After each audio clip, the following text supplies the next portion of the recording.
မင်္ဂလာပါတငယ်ချင်းတို့ရေဒီနေ့တော့တိုဟူးလေးစူးစမ်းမယ်ပြီးပြီဆိုလို့ရှိရင်တိုဟူးလည်းတုတ်ပြပေးသွားပါမယ်နော်တိုဟူးကြုံတဲ့နီးရတော့အမျိုးမျိုးပဲရှိကြတယ်ဒါပေမဲ့ကျမကတော့ဒီနီးကိုအကြိုက်ဆုံးပဲအမျိုးမျိုးစမ်းကြည့်တယ်ဒါကျမရဲ့အကြိုက်ဆုံးနီးကိုပြီးတော့အလွယ်ကူဆုံးအရသာလည်းရှိတယ်နီးကိုတငယ်ချင်းတွေကိုမျှဝေလိုက်မယ်အဲ့ဒါကတော့ပဲမှုတ်ကကြတော့ကျမ3ခွက်ထည့်ပါမယ်သူကရင်းနဲ့ပဲမှုတ်က3အချိုးတစ်ကိုသွားပါတယ်နော်ပဲမှုတ်ကိုလည်းကျမကဒီတစ်စိတ်ကိုကြိုက်တဲ့အတွက်ကြောင့်မလို့ဒါသူပဲအစိမ့်မှုတ်နော်အဲ့တော့ဒီတစ်စိတ်ကိုဝယ်လို့မရဘူးမကြိုက်ဘူးဆိုလို့ရှိရင်လည်းအခြားပဲမှုတ်တွေကိုသုံးမယ်ဆိုရင်ပဲအစိမ့်မှုတ်ဖြစ်ဖို့လိုပါတယ်နော်သူကဒီပဲအစိမ့်မှုတ်က3ခွက်ထည့်ရပါတယ်ဒါပါလဲဆိုတော့ကျွန်မဘန်းသေးတစ်ပန်းစာပေါ့နော်အလူမီနီယံဘန်းနဲ့ဆိုရင်ဘန်းသေးတစ်ပန်းစာရဲ့အချိုးဖြစ်ပါတယ်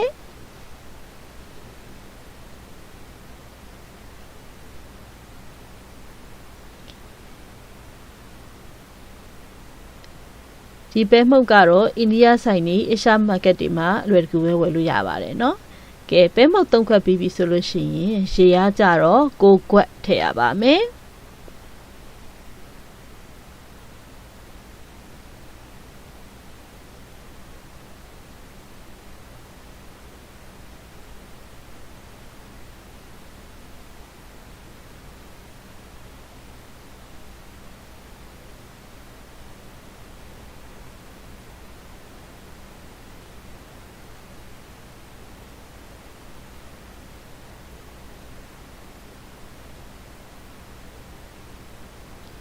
ကဲရေကလည်းထည့်ပြီးပြီပဲမှုန့်ကလည်းထည့်ပြီးပြီဆိုလို့ရှိရင်တော့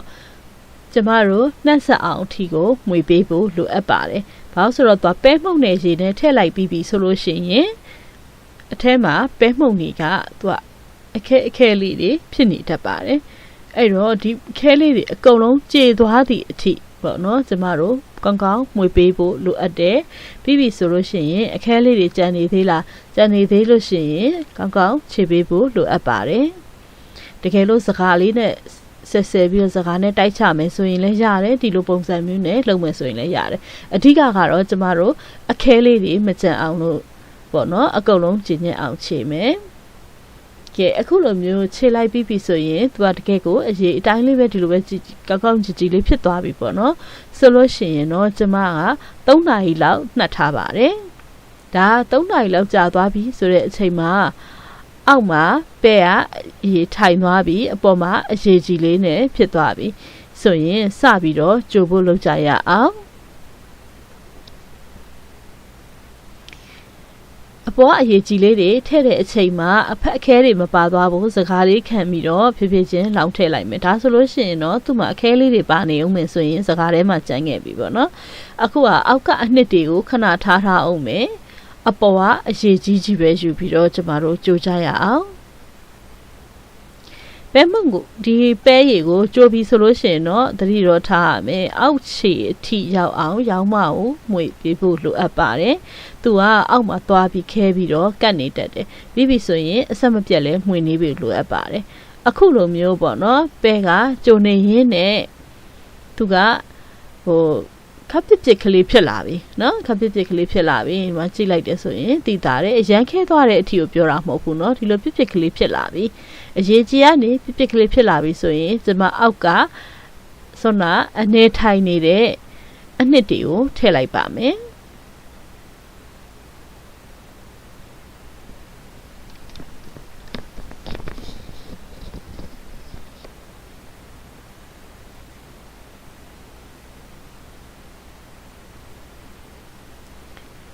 ကဲအနှစ်တွေအားလုံးထည့်ပြီးပြီဆိုရင်တော့အခုဟာကအရေးကပြက်လာပြီပို့ပြီးတော့မှွေတဲ့ဟာကိုသတိထားဖို့လိုအပ်ပါတယ်ပြီးပြီဆိုလို့ရှိရင်တကယ်ကိုခြေအထိရောက်အောင်လို့ပေါ့နော်တည်ချာချာထိပြီးတော့မှွေပေးဖို့လိုအပ်ပါတယ်ကဲဒီလိုမျိုးသူကပေါ့နော်ကောင်းကောင်းပွက်လာပြီးတော့ပြစ်လာပြီဆိုရင်အရသာအတွက်စားနည်းနည်းထည့်လိုက်မယ်ပြီးရင်စီလဲထည့်ဖို့လိုပါတယ်ဒါကဘာလဲဆိုတိုဟူသားလေးကပျော့ပို့ပြီးတော့လဲပျော့တယ်နူးနူးညံ့ညံ့လေးလည်းဖြစ်တယ်အရောင်လေးလည်းလှတယ် အဲ့လိုမျိုးစီလေးလို့နည်းနည်းထည့်ဖို့လိုအပ်တယ်နော်ပြီးပြီဆိုရင်တော့ကဲအဆက်မပြတ်မှွေပေးဖို့လိုအပ်ပါတယ်သူကပို့ပြီးတော့ပြစ်တဲ့ပြစ်လာပြီအနံ့ကလည်းပဲစိတ်နဲ့ပျောက်ဖို့လိုအပ်ပါတယ်နော်သူကပဲစိတ်နဲ့လည်းအခုချိန်မှာပျောက်လာပြီးတော့မှွေးတဲ့ဘက်ကိုရောက်လာပြီးတော့နော်အဲ့ဒါကကိုကဒီဇွန်းလေးနဲ့ခတ်ကြည့်ကြည့်အသားလေးနည်းနည်းလောက်စားကြည့်ကြည့်လိုက်တယ်ဆိုလို့ရှိရင်သူ့ရဲ့ပဲစိတ်နဲ့ပျောက်မပျောက်ကဲပြီးတော့မုတ်သားလေးကကောင်းကောင်းတက်လာသလားမတက်လာလားဆိုတော့အရသာရဲ့ပေါ့နော်ရမယ်ကိုကျိုနေမကြဘူးဆိုရင်တော့ဒီလိုမျိုးနည်းနည်းလောက်စမ်းပြီးတော့မြည်ကြည့်ဖို့လိုအပ်ပါတယ်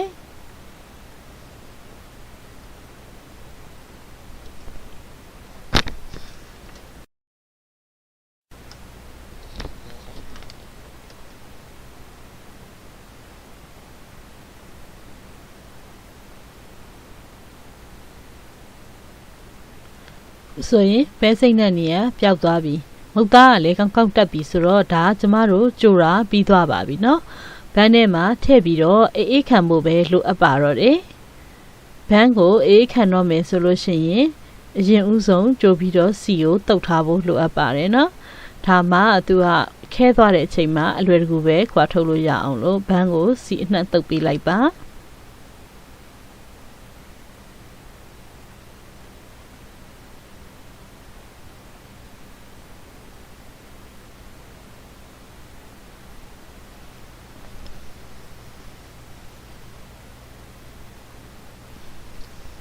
ပြီးပြီဆိုလို့ရှိရင်တော့ကြိုပြီးသားတိုဟူးတွေကိုထည့်လိုက်မယ်ပြီးပြီဆိုရင်အကုန်လုံးထည့်ပြီးပြီဆိုရင်မျက်နှာပြင်လေးညှိပြီးတော့ထားလိုက်မယ်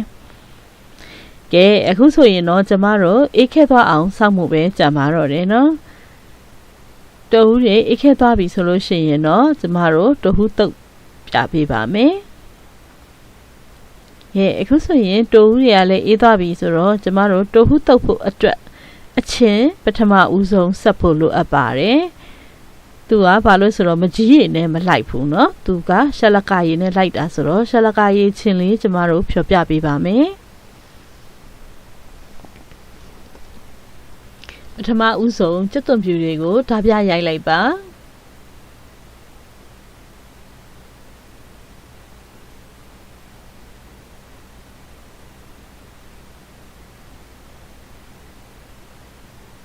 ပြီးပြီဆိုရင်နှုတ်နှုတ်ကလေးပြန်ဆင်းပေးပါ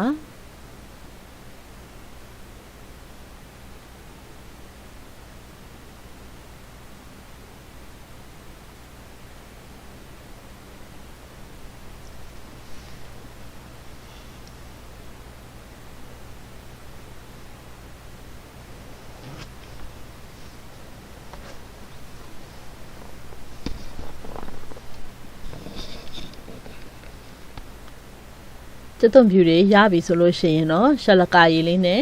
ရောပြီးတော့ဆက်ဖို့ပဲလိုပါတော့တယ်ရှလကာရည်ကိုကျမဒီမှာတစ်စိတ်တွေအမျိုးမျိုးနဲ့သူကအခြေခံလောက်ထားတဲ့ပုံစံကလည်းအမျိုးမျိုးကွဲပြားတယ်ဒါပေမဲ့ကျမကကြံနဲ့လှုပ်ထားတာရယ်အုံးသိန်းနဲ့လှုပ်ထားတာရယ်အဲ့နှစ်မျိုးရဲ့အနံ့ကိုပို့ပြီးတော့ကြိုက်တယ်ဆိုတော့ကျမဒီကောင်ကတော့ဒါကျမအခုဒါကြံနဲ့လှုပ်ထားတာပေါ့နော်ကြံနဲ့လှုပ်ထားတဲ့ရှာလကာရည်ကိုကျွန်မသုံးထားပါတယ်ကဲရှာလကာရည်ထည့်မယ်ကြက်သွန်ဖြူနဲ့ပြီးပြီဆိုလို့ရှိရင်ဒီကောင်ကအချင်းအတွက်ကဲအနှက်မှွေဖို့အတွက်ကဲရသွားပြီဆိုရင်အချင်းကြီးပဲချင်းစူးနေရင်စားမကောင်းဘူးအဲ့တော့နည်းနည်းလေးချိုးချင်းလေးဖြစ်ရမယ်ဆိုတော့တကြားလေးထည့်လိုက်ပါမယ်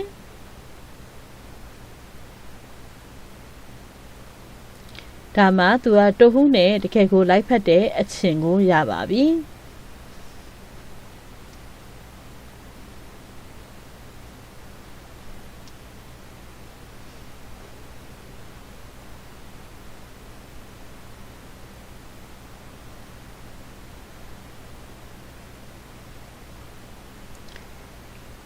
တိုဟူးတွေကို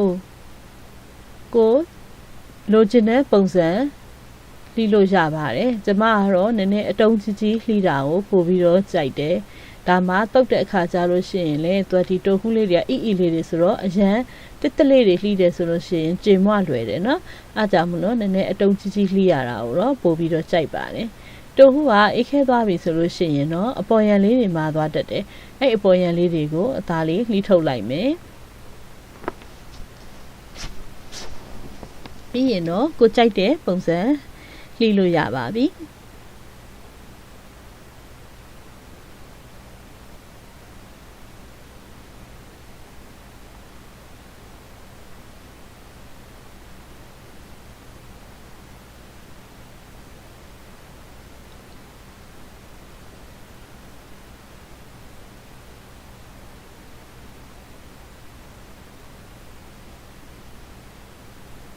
ပဲမှုန့်ထည့်လိုက်ပါမယ်ဒီပဲမှုန့်ကတော့ပဲမှုန့်အကြက်မှုန့်ကျွန်မမှုေးတစ်စိတ်ကိုပဲသုံးထားပါတယ်ပြီးပြီဆိုလို့ရှိရင်တော့ပစွန်ချောင်းမှုန့်ထည့်ပါမယ်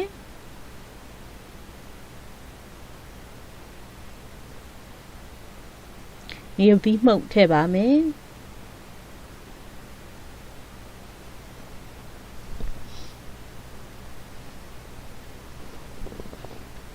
ပြီးရင်တော့ကျမတို့ဆက်ထားတဲ့ရှာလကာရည်ချင်းလေးကိုထည့်လိုက်ပါမယ်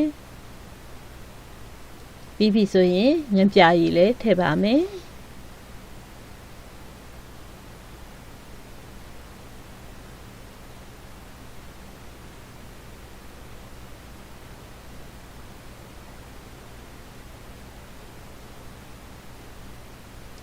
စီချက်ကလေးထည့်ပါမယ်စီချက်ထည့်တဲ့နေရာမှာကျွန်မအောက်ကစီကိုမလိုချင်ဘူးเนาะ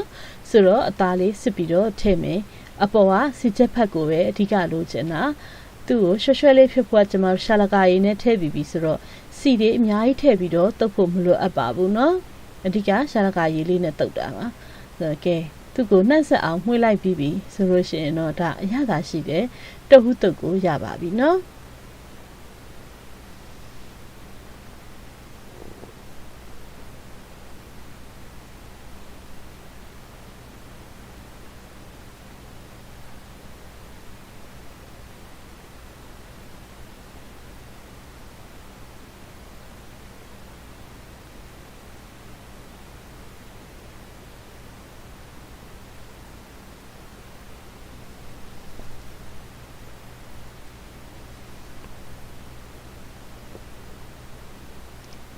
ပြီးရင်တုပ်ဟုတုပ်ကတော့အလိုက်ဖက်ဆုံးကတော့ရှောက်ရွက်ပါရှောက်ရွက်ကိုကြိုက်နှစ်တက်တယ်ဆိုလို့ရှိရင်ဒါရှောက်ရွက်ကလေးတွေပပလှီးပြီးတော့ထည့်လိုက်မယ်ဆိုရင်သူ့ရဲ့အနံ့လေးကအရန်ကိုလည်းမှွေးသွားပြီးတော့သူကအခြားတစ်ပြည့်နနံပင်တို့ဘာလို့နဲ့လိုက်ဖက်တာမျိုးမဟုတ်ပါဘူးအလိုက်ဖက်ဆုံးကတော့ရှောက်ရွက်ပါပဲကဲအရသာရှိတယ်တုပ်ဟုတုပ်ဖက်ကိုရပါပြီเนาะကျမမှာတုပ်ဟုလေးတွေကြံနေသေးတယ်ဆိုတော့ဒုတိယပိုင်းကိုဆက်ပြီးတော့ကြည့်ပေးပါနောက်ထပ်ဗီဒီယိုဖိုင်မှာကျွန်မတုပ်ဟုကြော်ပြမယ်ပြီးရင်နောက်ထပ်တုပ်တုပ်ဒီတစ်မျိုးဖြစ်တဲ့တုပ်ဟုကြော်တုပ်ကိုလည်းတုပ်ပြပေးသွားပါမယ်ပုံစံလေးလည်းကွဲပြားပြီးစားရတာလည်းအရသာကွဲပြားပါတယ်ဆိုတော့ဒုတိယပိုင်းကိုလည်းဆက်လက်ပြီးတော့ကြည့်ရှုပေးပါအောင်နော်ကဲကျွန်မရဲ့ဗီဒီယိုဖိုင်လေးတွေကိုကြိုက်နှစ်သက်တယ်ဆိုရင် like and share လုပ်ပေးပါအောင်နော် subscribe လုပ်ထားဖို့လည်းမမေ့ပါနဲ့အောင်ရှင်ကျမရဲ့အသက်စဉ်အသက်တိုင်းနဲ့တစ်အစ်တွေတင်ပြပေးသွားမှာမို့လို့တကယ်ချင်းနေကြည့်ရှုအားပေးပါအောင်ရှင်